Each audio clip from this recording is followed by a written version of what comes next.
This episode of REPOD is brought to you by SEO Orb, Buzzshot, Recon, and Patreon supporters like you.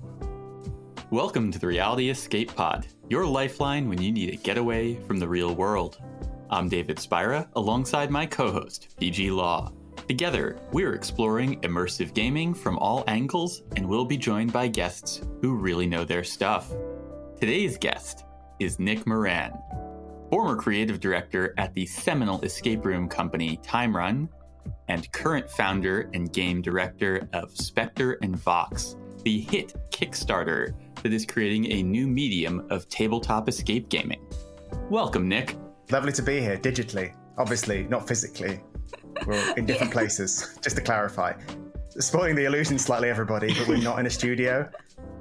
Lovely to be here. And now you all know Nick. I hear your name so often, Nick. I was like, who is this person? Why have I never met them? David talks about you all the time. You got quite a few mentions in Chris Latner's episode on season 1 of this podcast. So I'm so thrilled that you could join us here. Oh, I hope to disappoint. That's always my ambition. And that's all I've ever tried to do across all the experiences I've ever done. And sometimes I succeed. I mean, for the most part, it seems you really are disappointing people. That's to disappoint too kind, them. And I would disagree and therefore disappoint you. Yeah, we'll talk about some of the things you've done that disappoint people. Don't worry, we'll get there. So for those who are noticing that I am being a little more snappy with our guest, Nick is a dear friend, which I think comes as a surprise to a lot of people because there's an ocean between us. But we have gotten to know each other at various events over the years. And he once randomly showed up at my front door. That was weird. You were in pajamas. I was in pajamas. And it was quite late. It was not an hour that someone should have been in pajamas in. But anyway, I'm not shaming you because pajama wear is very comfy all around the day. I just personally would have been dressed. I'm not judging you, so it's your life. And I saw too much of it at the same time. Okay, but you showed up unexpected on his doorstep from an ocean away. To be fair, it was Lisa Spira's idea for me to turn up unexpectedly. So it was a conspiracy, really, more than anything. So I can't really be fully blamed. I didn't just turn up and completely unannounced. I just only announced to half the owners of their house, which I think is enough permission. Yeah, it was a flight delay. It was a flight delay, so I missed my connecting flight, and I was actually by coincidence getting bumped onto the same flight as you. Yeah, that actually was a really great enjoyable trip. Yes, terrible escape rooms, but wonderful trip. Nick, you have an obsession with structure that extends into the way you design games, craft your stories, and operate your business. We want to look at your work through the lens of structure. With that in mind, let's start with your early work in escape rooms at Time Run. I heard of Lance of Longinus long before I had a chance to play it. This game was, and I think still is, a legend for good reason. Countless creators, especially from Europe, cite it as a major influence. Can you tell us about this game and what you were trying to do structurally different from your typical early escape room back when you and your team made it in 2015? I think it helps to realize that I perhaps don't come from the same kind of background as a lot of escape room creators. I did a master's in narratology and the study of storytelling and script writing. And then I guess I'll tell you this kind of little bit of, my lore before I emerged into escape rooms. I worked a lot in various different things, mostly as a freelance writer, mostly focusing on that, doing lots of various immersive theatre projects that were huge failures, like catastrophic. My God, I just burned through money. Fortunately, it was other people's, which is the best way to do anything. And then had an opportunity to do Time Run because we were thinking about doing something in the escape room space and met some people who kind of wanted to do something similar who could fund it. And that's really how Time Run conceptually came together from kind of a business point of view and where it came up to there. But because of the various things I'd done over the years, I always have to think about how structure is content. And I went to some early escape rooms. I actually went to Hint Hunt, one of the JM's office, just when it opened in London. And I thought that this is so formless. You could easily just improve it with some basic structural storytelling, letting people know where they are, letting people know what their motive was, and just imposing the sort of classical paradigm, the basic character in a situation with a motive has a change to the world, which leads to a first act turning point, leads to rising action, leads to falling action, to a point of higher understanding, which then leads to a climax. That kind of element, by just placing that over this really solid, simple structure, you could create a much better experience. And from that, I guess, fairly simple and, from my perspective, quite obvious decision, which is to impose basic Hollywood-style cinematic storytelling on a medium which situates players as heroes, then that's sort of where Time Run came from. You have to start with those kind of things, right? Who are the players within this world? How do we make them feel heroic? How do we make them feel high status, but not too high status? And suddenly the story starts to write itself in some way, shape, or form. And I'd always really liked time travel as a medium, the previous immersive theater things I'd done, partly because it gives you an infinite canvas to tell stories. And I'm more interested in building a world personally in game spaces than I am in telling particularly complex stories, because I don't think that people's brains are in the right frame of mind. And that helps to create a detailed, exciting world to be in, which is why a simple classical Hollywood structure, rather than something more complex like the ironic paradigm or something like that, works really well. So that was really what I was trying to do with Lance of Longness, which is, I think, one fairly simple, big, obvious decision, which I think a lot of other people have come to or already had at the same time ideas in different ways. And then just imposing that upon it, plus time travel, plus nice sets. Really nice sets. You talked a little bit about player status. I think you're the only person that I've ever spoken to about this.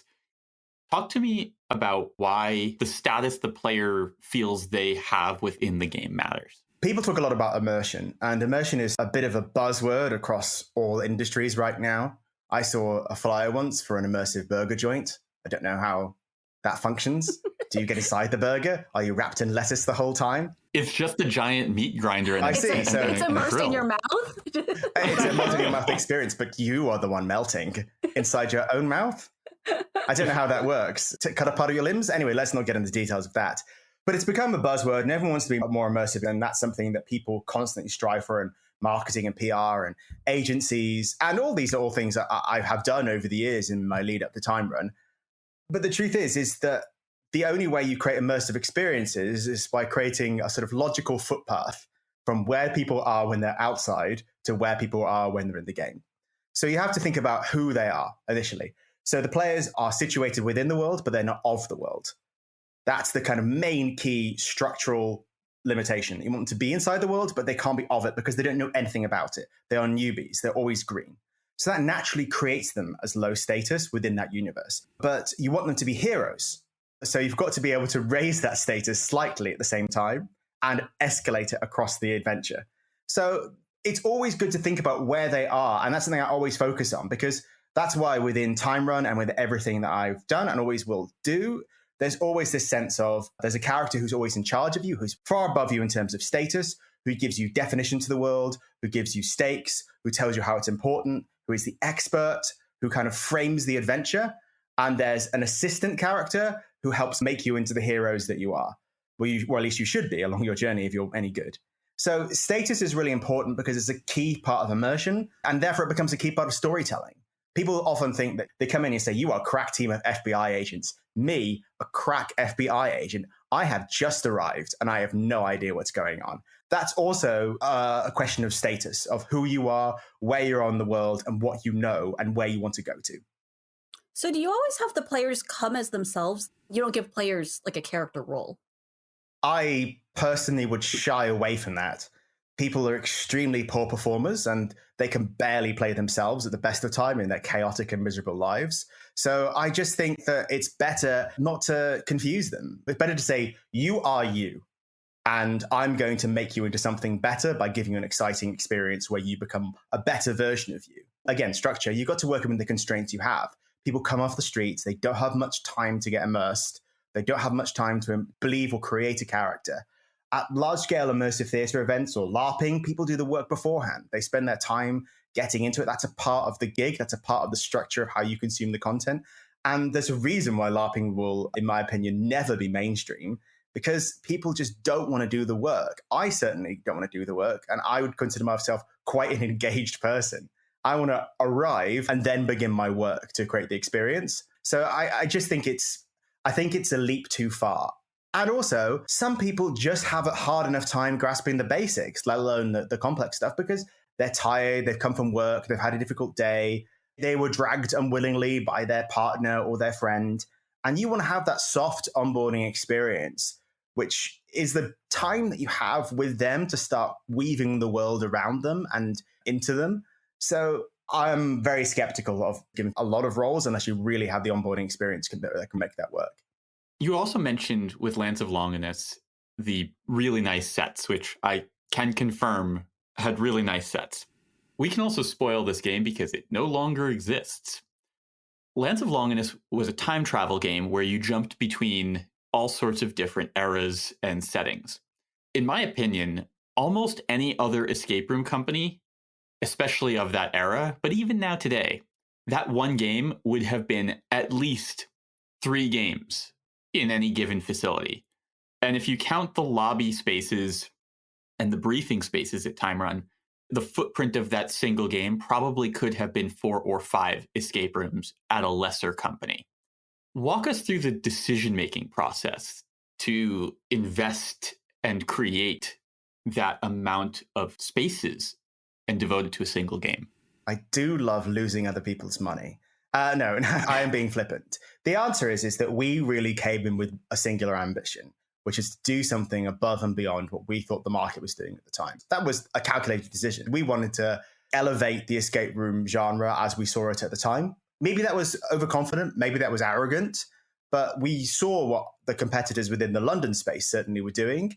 And although there were some really excellent game experiences, no one was really approaching it in the way that we would have an experience that we'd want to go to. Something that really created that sense of world and agency and immersion.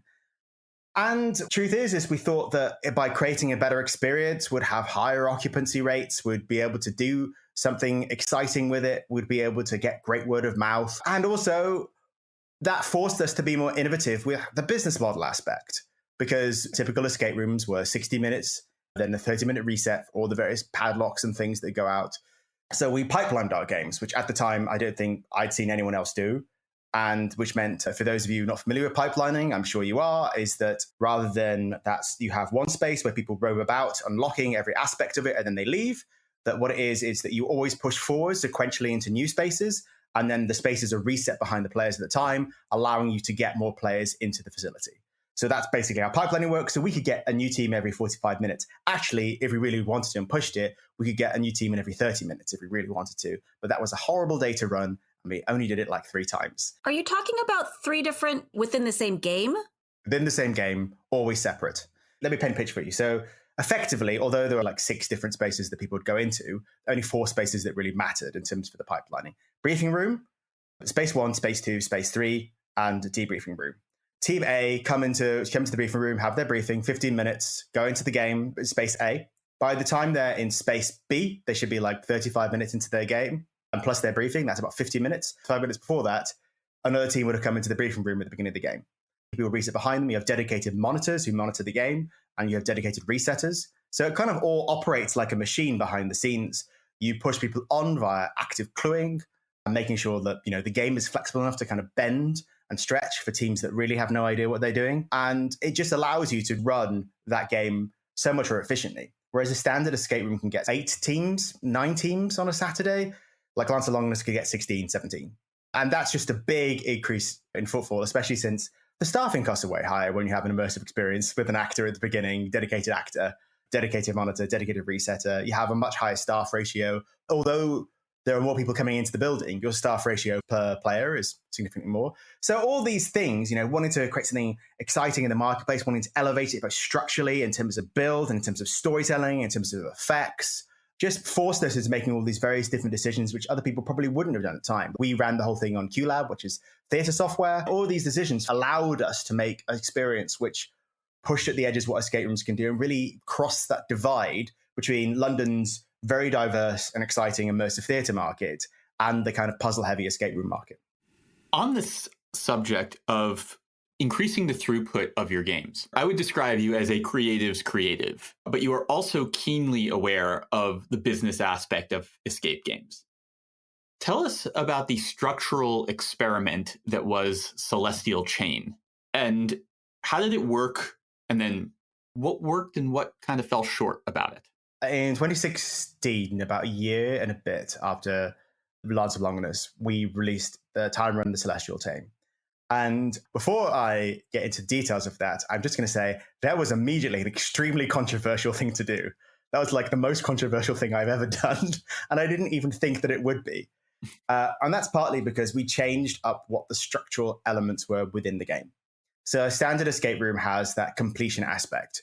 Everything you do is a success until you fail. Are you 100% the game? Even if you failed, you've 100%ed everything up until the point of failure. Now, Celestial Chain, we wanted to basically up the spend, make even better and bigger and cooler sets for 5 sets in the game rather than 3, excluding briefing room, etc., etc. So although it didn't come from that perspective, it didn't come from a business decision, it came as, how can we make everything bigger and afford to do it? That was the kind of big question. With a standard escape room, you can get people in every hour and a half. With lots of Longinus, you can get people in 45 minutes. With Celestial Chain, you can get people in every 20 minutes. Now, that is a huge uptake on a Saturday in terms of the change of the business model. And what it worked is 5 separate spaces, and you had 12 minutes in each space. So what happened is you moved on every 12 minutes to the next space, no matter how well you'd done within that. So it was a collection-based game where you had to collect various things from across space and time to fix an ancient machine. To trap a goddess. The story is, I actually really happy with that kind of the way the structure and the story and all played together. Actually, it was very nice and very neat. So each space you moved on after a certain amount of time, and however many you collected. And if you made a puzzle, you just had to leave it behind because you were being chased by basically a terrible ancient force from across time and space. So otherwise, bad things happen to you. That was basically the structure of it. Basically, you're accumulating all of these tools and equipment you need to go and defeat this goddess. How did you chase players out of a room? Did you literally have somebody in, like physically pushing them into the next room? How did that work? Lights, sound, special effects, and also just telling people the rules. Again, the controversy was largely speaking initially from very hardcore escape room players who at the time had a very defined idea of what an escape room was and were like, this is not an escape room. So therefore it is bad. And I'm not saying it was perfect. It was an experiment to break out the format. But it's like, rather than take it on its own merits, the initial backlash was very much, this is bad because it's not what I'm used to. After that first 6 weeks, people definitely started evaluating it much more on what it was, especially since still the predominant part of the market is new players. And the game was heavily weighted to also solve other problems within escape rooms. I think escape rooms are very bad for new players. I've seen a lot of players come through, Lance of Longinus, although I don't think you'd consider it a difficult game, David. I don't think it was tremendously difficult. We still had a very high failure rate, like 45%, which everyone always says their failure rate is 50-50 and they're all liars. And I wanted to do something that made bad players, and not bad because they're stupid, but players who just aren't used to games, aren't thinking the right way, they've had a bad day, all the things that happen within a busy city, or they just don't know what they're into, that they got a better experience. And what that did is that the scoring system was weighted so that scores stacked diminishingly. No matter how many things you collected in each room, the better you did, the less the points mattered. It evened out the whole thing. So that means that bad teams got much higher scores than you think they'd probably get because they demonstrated breadth was the idea of the scoring system. Whereas those good teams who only like one particular type of puzzle, they got frustrated because, of course, they excelled in one particular area. But again, that was a choice of trying to solve a problem that I saw in the escape room market. Probably, again, a little hubristic for only like a year and a half into being an escape room designer, trying to solve problems with the format. But you've got to try, right? Someone has to try. Well, someone has to. And there is still plenty of learnings. About a year and a half ago, I'd be like, I'd never try something like Celestial Chain again. Now I'd like definitely try something like Celestial Chain again. I've got loads of ideas of how to fix it.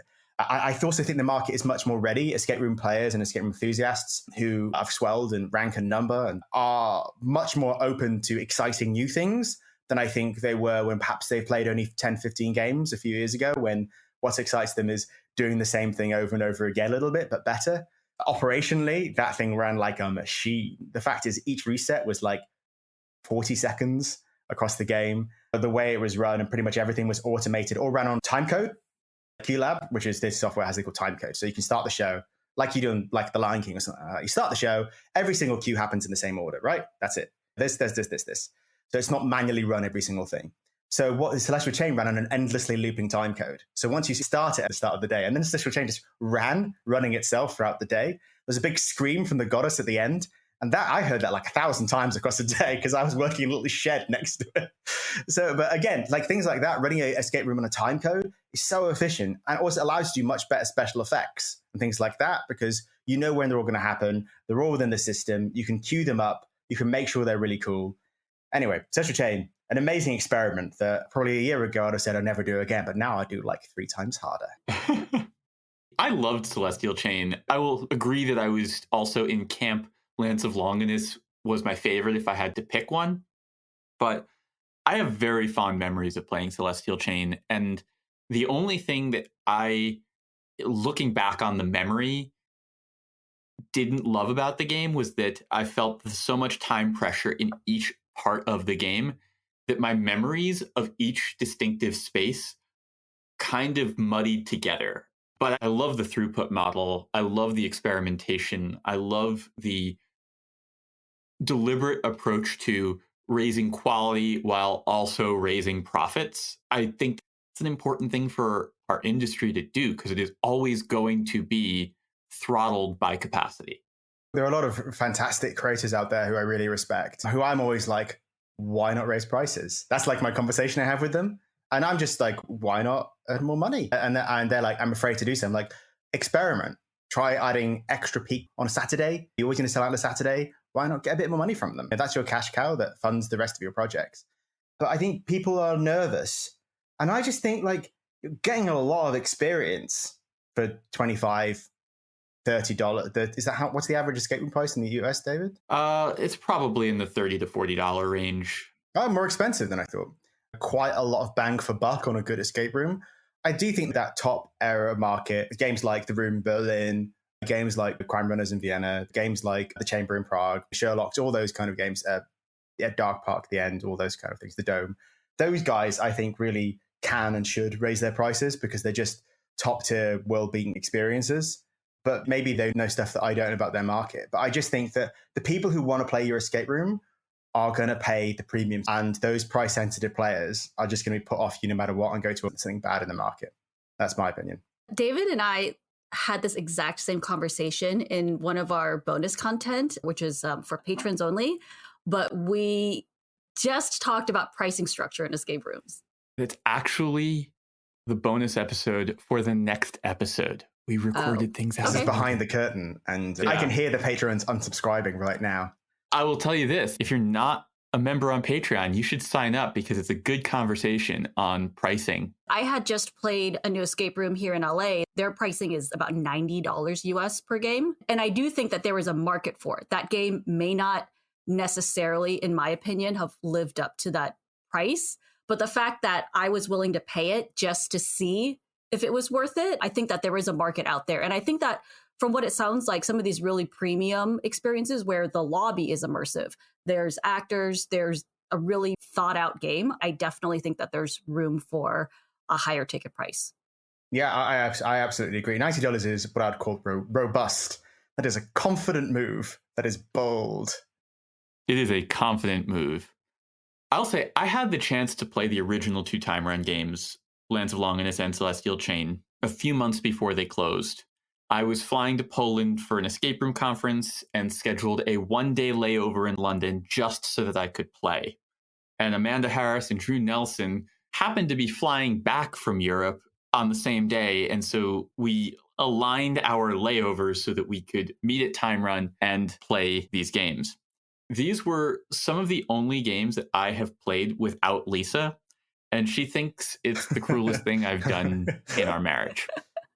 She's correct. You know, she missed out. I mean, tearing that down was a horrible day. That's a horrible thing to do. Something I didn't really want to do, but I had to. Yeah. For those who aren't in the know, it had nothing to do with failure of the business. The business was actually quite strong. It had everything to do with the building itself being torn down. And unfortunately, at the time, we didn't build...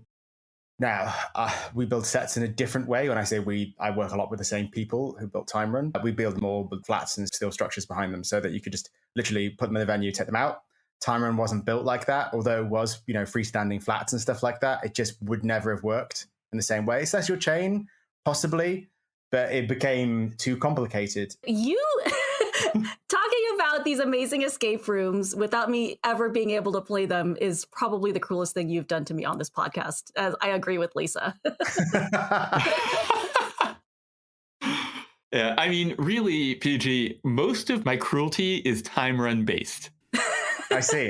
I'm glad to have helped in some way raise your sort of evil quotient across the course of your life.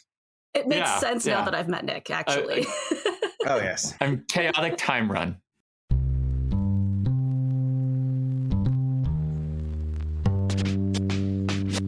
I want to give a really huge thank you to the sponsors of this podcast, SEO Orb. They are a marketing company specifically working for escape rooms, and it is by an enthusiast. Piyush is an enthusiast, and I think that's who you want working for you. I had a small family business growing up, and I understand the mindset of like a small business owner. We are really nervous to spend money on marketing. It's really tough feeling like you're paying all this money. You don't know what kind of results you're going to get back. And I have to say, after talking to Piyush, like honestly, I understand now why it's worth it to put money towards marketing. You can't do everything. You know, you're already a creator. You're running your own business. Marketing is hard, and you should absolutely let an expert do it. And not only somebody who's an expert at marketing, but somebody who is a huge fan of escape rooms and understands this industry. You can learn more at seoorb.com. Details in the show notes. Let's talk about something that PG can play. The next big project that you worked on was The Game Is Now, which is still operating in London. This is a licensed escape room episode of the BBC Sherlock. You co-wrote this with the series creators Stephen Moffat and Mark Gatiss. You shot and directed all of the audio and video elements with the show's actors: Benedict Cumberbatch, Martin Freeman, Mark Gatiss, Andrew Scott. How did working with established and treasured IP like Sherlock structurally change your approach to design? That's a very good question. I actually think in some ways it made me more conservative. And I think that's probably my honest admission to myself now with some hindsight. At the beginning of that, we were fresh off Celestial Chain in late 2016. So the way that project happened is the BBC and Stephen Moffat and Mark Gatiss were looking for a partner to make the official Sherlock escape room. They were about to broadcast the final series of Sherlock. And they basically came to Time Run and were like, these are the guys. And then they brought Stephen Moffat, Mark Gatiss, producer Sue Vertu, to go and play Time Run, Celestial Chain, 4 days after opening, which is, I think it was day 2. So obviously the game was basically a bit of a disaster, as a game always is early on. But they had a great time anyway, and they approached us. And I think at the time, I was very much aware that in order to do something with IP, that you don't have to break the mold. The breaking the mold is doing the escape room aspect. That's what people hadn't really done, and making it canonical within the world of the show, and working with the creators to make something that, you know, wove into the storyline and backstories and wasn't just like a brand slap onto an existing escape room IP. So I think structurally, what I did was really made a lot of the same choices that I made in Lance of Longinus and transplanted them to Sherlock. Now, looking back, I think I probably would have been more stylistically bold in how I structured it. We actually had a hybrid structure worked up between Lance of Longinus and Celestial Chain, which basically put kind of the best of both together in a kind of Frankenstein format. And that was originally what we were going with for Sherlock. But then we thought the best thing to do, because this is something that needs to just exist and be runnable by lots of people, it's going to be a massive venue. What we wanted to do is create something that could be run by anyone with a much larger staffing pool, much easier to understand, and that did a lot of the things that are still structurally different from a lot of escape rooms that we were doing in Lance of Longinus, and transplant it to Sherlock. So a lot of the same decisions and thought process were made about the show, about how we situate people. And also the extra layer on top was how we make all those decisions also feel like an episode of Sherlock. So it was enough of a challenge to bring in the IP element without breaking the underlying mold that we'd already created and were so comfortable with. And nowadays, on other IP stuff I've worked on and still work on, I'm like, let's try something different, because I think people can take it. I just want to clarify for people that may not know, you guys keep saying IP, that stands for intellectual property, right? Yes. Sorry. Jargon, I apologize. The storyline, the characters, the brand, that's what we mean when we say IP. Treasured intellectual property like Harry Potter and Star Wars seem to be viewed as this holy grail that escape room creators badly want. But I think you see it as more of a devil's bargain. What makes IP a trap for an escape room or immersive game creator?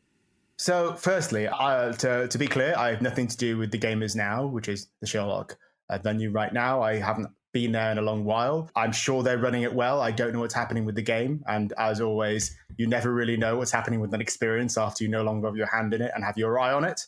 I hope it's being run well. But from a structural point of view and from a conceptual point of view, you, anonymous escape room creator listening to this podcast, are never going to get the access I had. I'm just sorry. You're not going to get to work with the creators of the show and the writers of the show because Sherlock was in a very unique and weird situation. So the thing about it is I learned a lot from a project because I knew I was especially privileged, that the BBC has a certain amount of programming that has to output to external production companies. And Sue Virtue is the producer of Sherlock, and also Stephen Moffat's wife is the producer of the show. She's a really established long-term producer from like a lineage of like super women producers. And she's awesome. You guys would love her. She's so funny and amazing. And unlike if you're working with Endemol Shine or Disney or something like that, where you're working with some licensing person who's like, let's do an escape room, let's do that, and they're farming out to the highest or lowest bidder, they chose us because they had a hand in every process and they have happened to have created this mega brand. And that was an amazing experience because of the huge amounts of access we get. But other IP deals and other things, you're not going to sit down with the Zack Snyder and do a Justice League game. Some IP brand manager is going to check you within those guidelines. You might have access to the actors, and you might not. But you will not be, from a creative point of view, you will not be satisfied with what you get. And then aside from that, talking from a business point of view, IP is not a silver bullet. Although IP games, from my limited evidence, do sell probably very slightly better, they still suffer all exactly the same problems that escape rooms do, which is that you're quiet during the week, you're busy at weekends, you have the same staffing costs, but you also have higher expectations on your game and higher pressure on it to be good. I think that a lot of people think that Harry Potter or Star Wars, Harry Potter probably would make you loads of money. Probably. It's like a problematic creator aside, it's still a very popular series and people would love to be within that world. But unless you're really talking about those golden IP, those like world-class IP where people will travel to do it because it's that thing. And Harry Potter's very privileged because J.K. Rowling has a hand in every experience she does. Like she took months apparently to sign off all the bills and stuff at Universal Studios to make sure every single detail about all like the owl droppings are right on the buildings. That's the level he has to be doing the Harry Potter game. That's true. That's true. I'm not joking about that. You're just not going to have the access you want to. Your game is not going to be as exciting as you want to, and it's not going to be the silver bullet that's going to save your business. And if you do invest hugely in it to be something amazing, you've got to up your staffing, you've got to up your throughput, you've got to up your build, you've got to up your expense, you've got to up your maintenance. It can become a bit of a boondoggle for your company. You also have licensing fees. But they're not huge. But they are chipping away at your profit margin. Probably with something like Star Wars, I reckon that Disney is particularly mercenary, and it wouldn't be the usual like 5% or whatever it is that most licensing deals are, 5%-ish. Also, it's not necessary. People are always like, oh, you're ripping off IP. Go ahead. Rip off IP, make Wizard School. Guys, make Wizard School. Make sort of 4 houses of sorcery. Make a large castle in the countryside where basically kids are given PTSD by dark magic wizards for 4 years. Oh, 7 years. 6 years, actually, technically, because then they go off and have arguments in the countryside for an entire book. You can borrow IP without getting into trouble if you're clever and borrow all the best bits whilst making your own IP. Thing is Harry Potter is desperately derivative anyway. It's incredibly pedestrian. The writing is poor. It's kind of racist. Stay away from it. Stay away from it. The only Asian character is called Cho Chang, guys. You don't need to touch it with a barge pole. Just make up your own stuff, which is, free from the transphobic grips of its awful creator. Just do something which is just a ripoff. It's okay. And then you get all the advantages with none of the disadvantages. People are like, oh yeah, that's a Harry Potter-ish game. You don't have to do the licensing thing. And also, the thing is, it takes forever to get the deal. You'll spend so much time on legal fees and so much time in boardrooms with difficult licensing people with stupid haircuts. By the end, you'll be tired and you'll want to die. And you'll have 6 seconds of the person who stood in the background behind Chris Hemsworth and Thor, just like standing there being like, hello, I'm some character you don't know from Thor, and I'm all they could get. And they're like, look at my Thor licensed room. That's not it, guys. This is not it. Stop wasting your time. Just make lovely games. Make your own IP. Hire writers. Hire theatre writers. They're always cheap because they don't have any work. I'm joking. But you can like hire really good writers, especially in LA and places like that. There are loads of great writers who would happily do like a world Bible for not extraordinary amount of money, tie all your games together, give extra stories. If you're just someone who's interested in the puzzles and building great sets, it's not a lot of work for someone who's an expert in storytelling to come in and give you what you're missing that an IP gives. I just think make your own IP, make your own mega brand, sell it for millions, live in a yacht, live underground if you want, live under the ocean. That's my dream. I mean, so I grew up with the off-brand Barbies from Chinatown that I got for Christmas every year, so I'm totally fine with that. I do think that the only benefit to using an established IP is, like you said, it takes a lot of work to get players immersed in a world, to get them into a narrative. So with an established IP, they've already done the background work, right? They've read the story, they know the narrative. It's easier for the players to put themselves in that world. Absolutely, yeah. I think that's where the tropes that escape rooms already lean on come into effect. As an industry, we're already using and experiencing all of these things that are already movie and book and video game analogies. You find a wand in a room, you know what the wand does, whether it's because you watched Harry Potter or something else.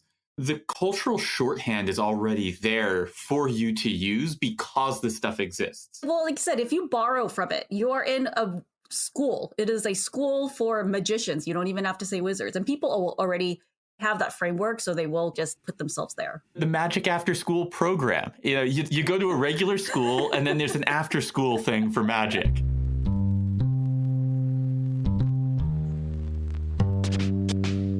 This episode is brought to you by Telescape by Buzzshot. This week, we're featuring Pursuit of the Assassin Artist, one of my absolute favorite games of the past year. A online time loop game that has players interacting with actors. It feels great.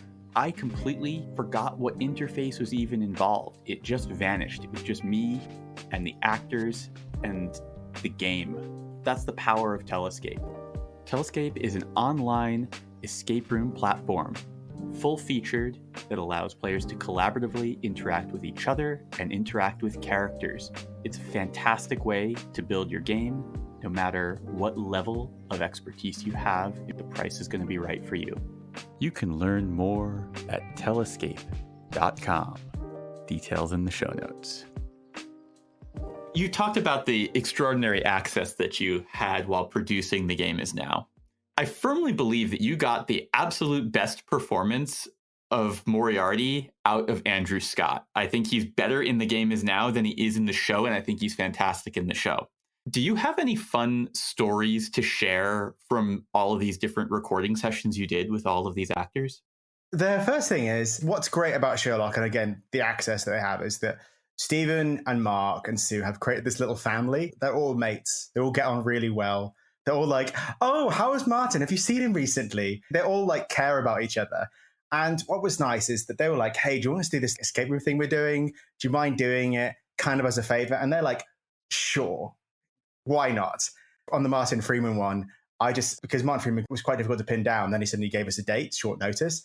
So I just found some green screen studio in the center of London. Because I didn't have much time, they're like, would you like an in-house cameraman? I'm like, yes. And I arrived on the day, I'm like, you are filming Martin Freeman today. And also, teach me how to use the auto cue. And we didn't have a crew. It was Sue, Mark, Martin, me, Josh, and this camera guy, terrified camera guy, like 22, at film school. The thing is about, again, on the access front, like Martin Freeman just turned up and said, "See, you told me to wear the most like John Watson shirt I've got. Is this kind of good enough? If I button it up, I bought 2 others in my bag." He just turned up and he got the tube and he got lost on the way because he was 10 minutes late. It's like these kind of things. And Sue, the producer of Sherlock, just basically did his makeup. And then we just sat in front of a camera and he was like, "What is going on?" And he was such a sport, did a really good job. He does like the health and safety briefing for this fake competitions where he's been forced to be the front man of it. My favorite thing actually that he did is that there's loads of little Easter eggs in the game that no one will ever get. But on the opticians, which is the first part of the experience, which is this fake opticians in a shopping centre, my favorite part of the whole experience, because you're meant to be spies. And obviously, Sherlock is all about seeing and observing. So there's Doors Opticians. We have to go and say you're here for your eye test. To clarify here, the game begins when you walk into a mall and it looks like a mall eyeglass store. You knock on the door and they ask you if you have an appointment. And if you do, you sit down with an optician in a lab coat who is really your in-character game host. And then, of course, you have your eye test, which actually tests your observation, logic, and deduction, and gets a briefing from a really miserable-looking John Watson who's been forced to front this thing. He was great. Andrew Scott was amazing. Andrew Scott is like the coolest person. This guy was like, hey, the great thing is the suit still fits. I'm not too fat. That's about Moriarty's suit. And then was like, so what's going on here? Escape rooms? I love escape rooms. Things like that. I mean, he was like, his performance in the game is incredible. Like throughout the game, it's absolutely insane. It really is. He is someone who like absolutely gives it to you. When you're like, you did 2 takes. The first take was quite menacing and low. And Mark was just like, let's give it energy, Andrew. And Andrew was like, okay, I know what that means. And throughout the rest of the game, every single thing he did was 1 take. That is a 1-take wonder. That's amazing. I left The Game Is Now just thinking, gosh, I really wish they would do a Moriarty consulting criminal show. His star just keeps on rising, Andrew Scott. Yeah. But he is now, I think, at a stage where he could easily carry a blockbuster show on his own, which he sort of does with things like Fleabag. He's like the secondary character in that. He is just such a fantastic talent. And he was great. He was super nice. Hey, Nick, do you have any clips of this that we could post in our show notes so that our listeners can take a look at the videos we've been talking about? I mean, absolutely. There are trailers and things and teasers out there that have probably faded into the annals of the internet somewhere, but I do have copies of that have been in the public domain. So there are definitely something exciting, which really gives off the full dynamism of Andrew Scott, in particular his performance, and also some of the Martin stuff as well, though obviously being a villain in that show was a bit more animated than being an optician. But yeah, I could definitely give you something that gives your listeners something. And in the show notes, we will also include photos of all of the other games. In addition to designing all of these magnificent games, Nick is also a fantastic escape room photographer. So there are some beautiful shots of these games that no longer exist that we will be able to share with you. We'll also throw in a photo or two of Nick's dog, Eleanor, who is the goodest dog. I do have one further anecdote for you. So Benedict Cumberbatch, there's some video of him in the show, but at first we thought we could only really get audio. And he's a very busy man. Obviously, his old Doctor Strange flying about with his cape that murders people. I've not seen the film. I don't know what happens in it. They were like, oh yeah, could you need us? Can we record some Benedict audio? Oh yeah, sure. And then Sue just said, well, why don't we just go to his house? We'll just go to his house and record it. And obviously, I'm one of my many hats. I'm also a kind of audio-visual engineer. I've had lots of hats in my time. And so I have my portable sound kit. So I just arrived with my camera bag and my sound kit and all my mic stands at Benedict Cumberbatch's house with Mark Gatiss. And they were like, hey! And Sue was there as well. So it was just me, Sue, Mark, and Benedict, or Ben, as he told me to call him, because him and I are extremely close, like in his living room. And he was like, he asked me if I wanted like some water. I'd love some sparkling water. And he said, we don't have any sparkling water. I could just pop to the shop and get some if you want. And I was like, no, Benedict Cumberbatch. You don't have to go to the shop and get me sparkling water. It's okay. It's fine. But anyway, lovely of him to suggest that. The shop was very close, so it really wouldn't have been a big deal for him. But yeah, it was. That was super fun because he was great. It was another fun time. Again, in terms of access, the fact is that if on with Doctor Strange and his murdering cape, I'm judging this from 2 seconds of the trailer. If you want to be Benedict Cumberbatch, just some Doctor Strange audio, you're just not going to get that. You're going to have to go through Disney. Disney are going to ask his agent. His agent's going to say no. Whereas they just asked Benedict. And then when we need more audio, he's like, I'm doing an audiobook next week. I just asked the sound engineer to do a bit more for you. Is that all right? That was it. Like, that's the level of access and favors that we got to ride the coattails of. And also, the thing is that Stephen Moffat and Mark Gatiss are extremely creative, interesting, amazing people. For me, they were the best part of the whole project. Stephen Moffat is just like amazing Scottish uber dad, and Mark Gatiss is so charming and fun. And those people made the project fun because we're just an escape room company. I know in escape rooms, at the time, we were like a relatively moderately sized fish in an infinitesimally small pond. But we were nobodies. And they treated us with such respect, all our ideas. They really took everything on board.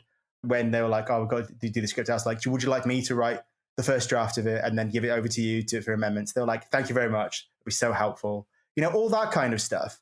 All this respect that they had. And that's part of the reason why they've able to create this show that people love around the world, is that sense of bond between the actors and cast and directors. And they were all talking about someone who'd recently died from the crew with all the actors. All of them were mentioning it, how nice that guy was. It really is that family. And that's why I'm saying that I shy away from IP, because I still find it a very difficult experience. It was difficult 2 years of my life working with that, working at scale, building an IP-based project. And I had worked with the kindest, nicest, best creatives, top of their game. I just watched Dracula a long time, which is their follow-up. And that's awesome. That's such a good piece of TV. I think even better than Sherlock. Such a great show. And they're still at the height of their powers, those people. Yet they were so warm and generous with that piece of IP. And I just don't think you're going to get that. And I still find it difficult with all those pros. I just don't think that if you're handed this golden egg to do it again, unless it's something where you don't need, like Jurassic Park, all the IP you need is Jurassic Park and Boston Dinosaurs. That's quite straightforward. Unless it's something where you don't need actors, you don't need access, just shy away from it. That's always my advice.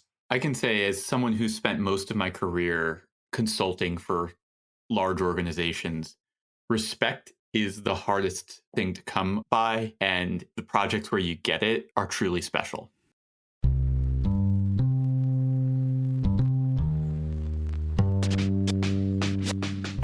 Last year, we had folks from 63 countries join in for RECon, the Reality Escape Convention. We are once again hosting RECon online for players and creators alike. If you're a player, check out the Play Pass for games that you can only play at RECon. And if you're in the industry, or you want to be, make sure to get yourself a Pro Pass for special workshops. And if you're on a budget, our basic access ticket packs a ton of value, and it's pay what you want. Yeah, that means you can attend for free. We are doing this because we want the entire global immersive gaming community to learn, connect, and have fun at RECon. There will be talks, games, workshops, vendors, and after parties. We can't wait to see you at RECon on August 22nd and 23rd. Learn more at realityescapecon.com. Talk about your latest project, Spectre and Vox, a tabletop escape game where you are manufacturing beautiful laser-cut dollhouses and augmenting them with a digital interface and voice acting. The project was a smash hit on Kickstarter, pulling in more than £250,000, roughly $350,000. How did this new and ambitious game structure emerge? The truth is, it's one of these things that emerged from capacity. So obviously structure is content, as I always say, but what structures you can build depends on the capacity you have. So for example, if you want to build a game with multiple environments, can you do that is the first question. And then should you do that is the second question. So my partner in this project, a man named Glenn Hughes, he and I together work various different ways of making the escape room at home experience not paper. Because for me, that was our key design challenge. How do we make something that feels like a set? Because for me, I still think that the best thing about an escape room is often the set and how you journey through that. And that's what the puzzles are. And that's what the structure is. It's a question of how you journey through amazing environments. That is what, for me, a great escape room sometimes is. Like a truly world-beating one is everything as well. But sometimes that's enough to be great. Lovely sets. So we thought about manufacturing different things. Before we come up with Spectre and Vox fully, we created this character in that game who investigated various different mysteries. And the way that they tackled those mysteries was by creating a diorama, a reconstruction of the scene. And sometimes when you have an idea, you're like, actually, that's it. That's the exciting thing, the diorama aspect, creating a little miniature set, because that gives you such a sense of place, which is for me why great sets are good. They give you a sense of environment. They changed the structure of the game from intellectual to visual. And even a piece of paper with a drawing of a room is still intellectual. You're forced to visualize the set. And we want to, obviously, a doll's house is not a full set unless you're extremely small, but it's somewhere along the way to that. So that's kind of where we're like, how do we create something which is an immersive experience for the home? How do we create something which feels like a set, feels like something exciting that you'll be proud to show at your dining table, that dominates your dining table, as I say, and people have much mocked me for as a phrase in my Kickstarter video. And that's kind of where it came from. And a lot of the characters and world stuff, that also comes from, I think, a lot of my biases. I like things in the late Victorian age because it's a period of like consequential change. My two like dominant areas of interest in fiction or narrative fiction that I make are like time travel or ghosts. Just on time travel, we knew what was next. So I really like ghosts. I think ghosts are very interesting. And I was obsessed with the paranormal when I was a kid. And not in a credulous way. Ghosts don't exist. I liked the idea of trying to scientifically understand them. There's this book called Strange But True by a man called Colin Wilson, who actually was the writer of Spiderworld series, which is a seminal series of British science fiction books, which kind of went out of print and then came back. Two excellent books. If you want to read some really good science fiction that was kind of like a cult classic, with Spiderworld the Tower and Spiderworld the Delta, which ends on a cliffhanger and don't continue because the ones he wrote when he was older just don't stand up. But those two are absolutely fantastic. He was obsessed with the idea of ghosts being fragments of memories that play over and over like a zoetrope, emotional moments that are printed on time. And I was like, I've always loved that idea. And I was like, great, now I have an environment to play with this particular idea. And that's basically how Spectre and Vox kind of came about. Okay, so they are playing in this dollhouse, and then there is also voice acting and a digital interface, and that's how you interact with characters, etc. throughout this game, is like online and then also through the voice acting. Is that like an audio track that plays on the website, or how does that work? We're building an app for iOS and Android. You activate it, you kind of put in your case, and you observe things within the environment and issue commands to the character, which just, of course, doesn't exist within the game. So that's basically your digital interface for this physical character that you move about. So you want to be like, you see a tree and look at the tree, but also you can see all this pipe work. It'd be like turn pipe L, turn pipe R. So you observe the things within the diorama and you give commands via the app. And that then releases voice commands and, of course, text. So that's the kind of the core part of the game, which is upmarket text adventure plus upmarket doll's house. My main confidence is whether the game is bad or not, you are never going to get doll's house this good for that cheap. Like, doll's house were extremely expensive. And we did not make a huge amount of profit on this project. Enjoy your doll's house. Even if you hate the game, love your doll's house. Put your hamsters in it. And for those who know Room Escape Artist and Lisa and myself and the projects we have going on, we have another side business called Loctopus Studios, where we have a Alexa framework that we're slowly starting to roll out games on for playing spoken word games. If you check out the Kickstarter, it talks about that and us. That is no longer involved, mostly because we all agreed that the limitations of Alexa and the needs of a physical dollhouse and some of the things that Spectre and Vox demanded, the two things weren't really being friends. And we decided to break up that little Not to break up the friendship. There. No, but break up that friendship, I understand, yes. It's the question of development, right? You put things together, you try them out, and you want to make the best thing that's best for everybody. I just want to make sure, because I know especially people in our Patreon community had noted this was a mutually decided upon thing. I mean, Nick and I have a blood feud that's going to extend for generations, but it's for a totally different reason. Nick, can people still back this project on Kickstarter? Is it still available? You cannot back it because our responsibility is to the backers of Kickstarter, where we'll not sell any product until we know where everything is happening in terms of shipping. Full disclosure to anyone who's listening who's backed the project, as I'm sure you've seen on our Kickstarter update, it has been a thorny project from COVID delays where we couldn't really get people in the workshop and no one would service our laser cutters. So we couldn't test them to see the new ones that we got, whether they would actually cut in the right way with the levels of detail. Then obviously the laser cutters that we wanted to have to upscale production that we spent a lot of money on got stuck in the Suez Canal. And of course, the development of the app is not something that we're particularly used to. So it's a bit outside our comfort zone. So obviously we're a bit slow at that.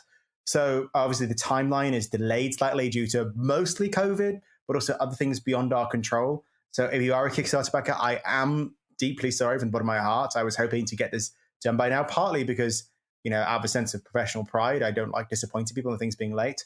But it seems like every Kickstarter right now is delayed. It's been a difficult time for the world of manufacturing. And one thing that you might not be aware of is there is a massive global shortage of materials. So material costs are through the roof, which is extremely difficult to get.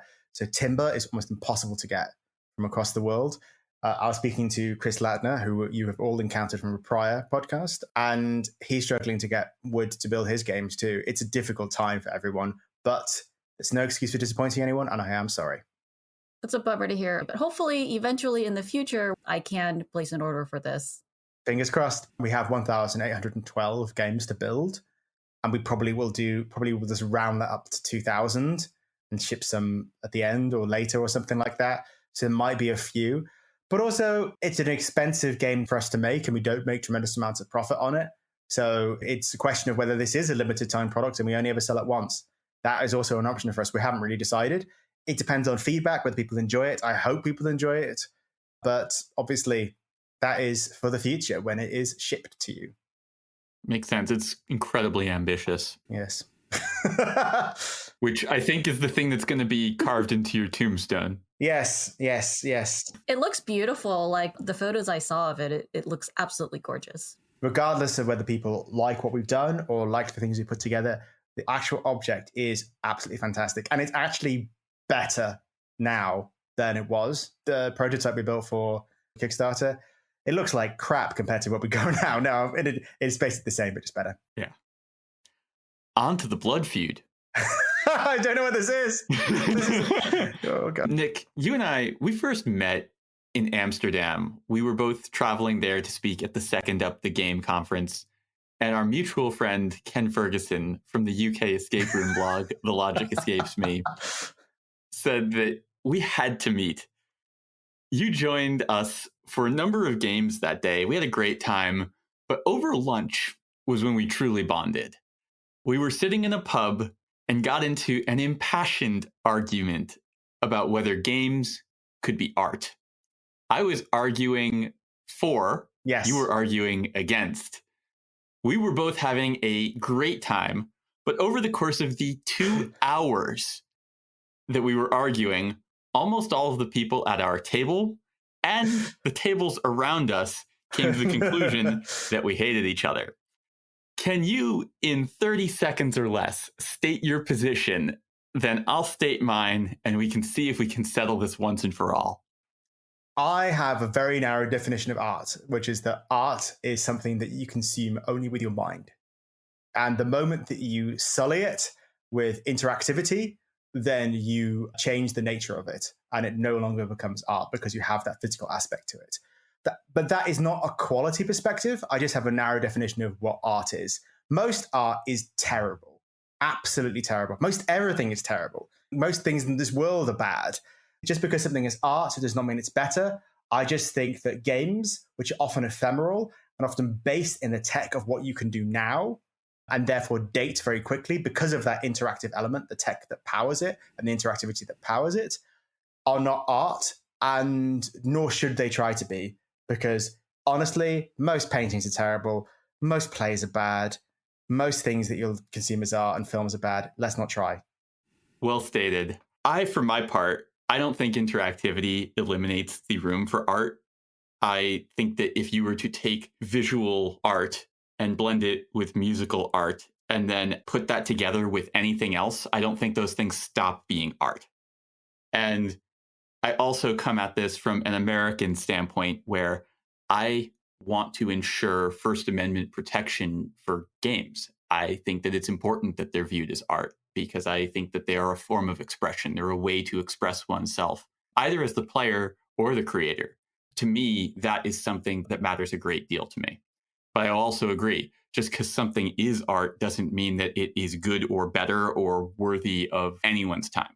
I was stating my argument in probably a way that I'd think back then. Now I'm much more softer, I think, on this. I still probably think a lot of the same core ideas, but I think the main overlap that we have, which is probably the most important thing, is that games shouldn't feel inferior to more standard art forms, and that art does not make something better.